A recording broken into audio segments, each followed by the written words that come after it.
Good morning students.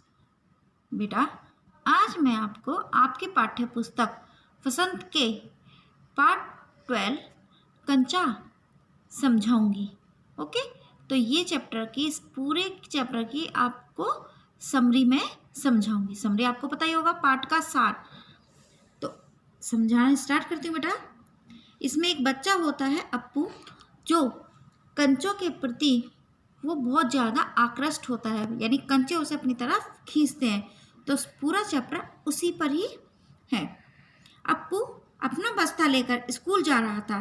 रास्ते में उसे एक दुकान मिली। वह दुकान पर रुका। उस दुकान पर बड़े बड़े जार में क्या रखे थे? कंचे रखे थे। ठीक है, तो वो सारे क्या थे? कांच के जार एक कतार में, एक लाइन में रखे थे। उसमें चॉकलेट, पेपरमेंट और बिस्कुट इस टाइप से थे। ठीक है, लेकिन उसका ध्यान कहीं नहीं गया। एक जार में रखे थे कंचे, तो उसका ध्यान क्या था? कंचों की तरफ गया था। अप्पू कंधे से लटकते बस्ते को फीता एक तरफ हटाकर कंचे वाले जार को ध्यान से देखने लगा। उसे वे कंचे बहुत सुंदर दिखाई दे रहे थे और उसमें अप्पू खो गया था उनकी कल्पनाओं में।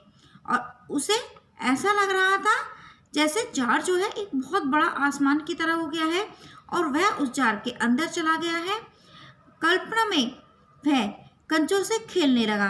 वहाँ कोई नहीं था जो उसे परेशान करता। वह अकेला ही उनसे खेल रहा था। अचानक दुकानदार की आवाज़ सुनकर वह चौंक उठा। फिर उसने देखा, यह तो एक कल्पना थी।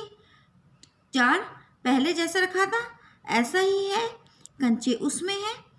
तो दुकानदार ने जार का ढक्कन खोलते हुए उससे पूछा कि क्या उसे कंचा चाहिए। अप्पू ने ना में सिर हिला दिया, पर वह थोड़ा सा उदास था। उसने जार छूकर कंचे का स्पर्श का अनुभव किया, यानी उसने जार को छुआ और उसे ऐसा लगा जैसे उसने कंचों को छुआ हो, ऐसा उसने फील हुआ। अचानक उसे स्कूल की घंटी सुनाई दी। वह हड़बड़ाकर बस्ता उठाया और उसे स्कूल पहुंचने में देर हो रही थी, यानी देर हो चुकी थी।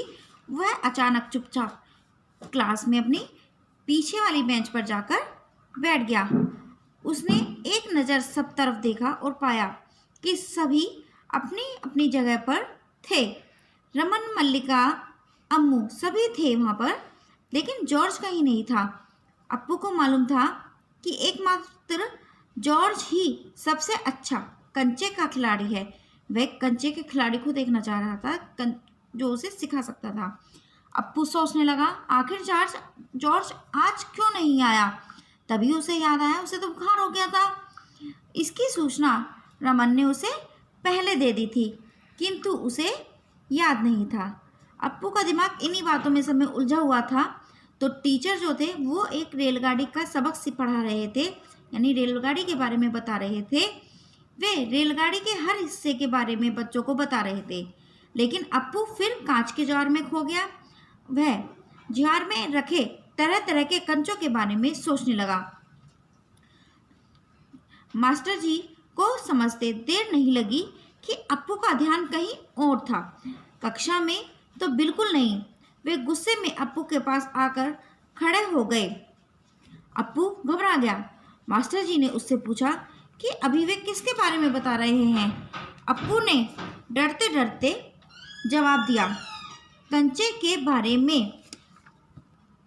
मास्टर जी का क्रोध 7वें आसमान पर पहुंच गया। उन्होंने अप्पू को बेंच पर खड़ा कर दिया। अप्पू रोने लगा। बेंच पर खड़े होकर अप्पू कंचों के बारे में ही सोच रहा था। उसकी आंखों के सामने तरह तरह के कंचे नजर आ रहे थे। मास्टर जी को उस घंटे का सबक समाप्त हुआ। तभी चपरासी एक नोटिस लेकर कक्षा में पहुंचा। नोटिस के अनुसार जो बच्चे फीस लाए थे उन्हें ऑफिस में जाकर जमा करना था। बहुत से छात्र चले गए फीस जमा करने। अप्पू को याद आया कि उसे भी फीस जमा करनी है। उसके पिताजी ने उसे 1.5 रुपया दिया था। वह भी ऑफिस की ओर चल पड़ा। वहाँ बच्चों की काफ़ी भीड़ थी, तो उसे कंचों का ख्याल में खोया हुआ था। वह उसी के बारे में सोच रहा था। वह बिना फीस जमा किए कक्षा में आ गया। छुट्टी के बाद वह बस्ता कंधे पर लटकाए दुकान की ओर चल पड़ा। दुकान पर पहुंचकर वह अलमारी के सामने खड़ा हो गया। दुकानदार ने उससे कंचों के लिए पूछा। इस बार अप्पू ने हाँ में सिर हिला दिया। हिलाकर कहा। उसने उसकी जेब में पूरे 1.5 रुपये थे। उसने सारे पैसे जेब से निकालकर दुकानदार को दिखाया। दुकानदार हैरत में था, यानी परेशान था, अचंभित था, यह सोचकर कि इतने सारे पैसों के कंचे लेकर वह क्या करेगा। उससे रहा नहीं गया, पूछ डाला, लेकिन अप्पू ने उसे कुछ नहीं बताया। वह सोच लिया था कि अगर इसके बारे में बताएगा तो सिर्फ जॉर्ज को। अप्पू कंचे लेकर दुकान से निकल पड़ा। वह बेहद खुश था, उसके पास इतने सारे कंचे थे उसके पास। अचानक उसने कंचों वाली कागज की पोटली खोलने का निश्चय किया, यानी उसका परेशान हो रहा था मन, वो देखना चाह रहा था कंचों को। दरअसल वह सभी कंचों में लकीर देखना चाहता था। वह बस्ता नीचे रख कर धीरे से पोटली खोलने लगा। पोटली खुली और सारे कंचे बिखर गए। वे सड़क के बीचों बीच पहुंच गए। वह कंचे बीनने लगा, यानी उन्हें उठाने लगा। उसे इतना भी ध्यान नहीं आया कि कंचे जो थे सड़क के बीच में थे। वो इतना मगन था उन्हें उठाने में, उसे किसी चीज़ का ध्यान नहीं। परंतु हथेली तुरंत भर गई। उसके सामने समस्या थी कि वह कंचे रखे कहाँ। उसने बस्ते में से स्लेट और किताब बाहर कर दी और कंचे उसमें डालने लगा। तभी एक कार सड़क पर आई।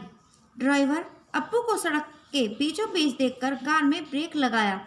वह काफ़ी गुस्से में था, किंतु जैसे ही अप्पू ने कंचा उठाकर दिखाया उसका गुस्सा खत्म हो गया और वह हंसने लगा। अप्पू घर आ गया। उसकी माँ उसका इंतजार कर रही थी। उसने माँ को सारे कंचे दिखाए।